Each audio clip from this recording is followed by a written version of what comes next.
দুনিয়াতে যে ব্যক্তি বেশি পেট পুড়ে খাবে কাল কিয়ামতের মাঠে সে সবচেয়ে বেশি ক্ষুধার্ত থাকবে বলেন না?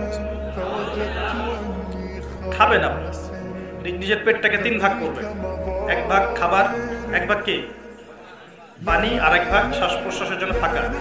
আর এই ব্যাপারে একটা কথা বলে দেই, শেষ জামানায় কিন্তু খাবারগুলো সব করাপ্টেড হয়ে যাবে। কি হবে?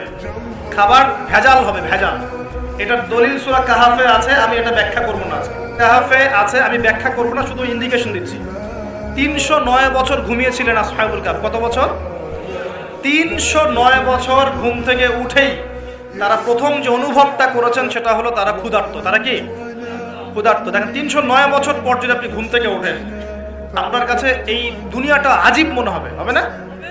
কিন্তু উনারা ক্ষুধার্ত, পকেটে কিছু মুদ্রা ছিল, যেই মুদ্রাগুলোর মান 309 বছরও কমে যায় নাই। কমে গিয়েছে না? এখন আপনি আপনার মুদ্রা নিয়ে ঘুমান 300 বছর, দেখেন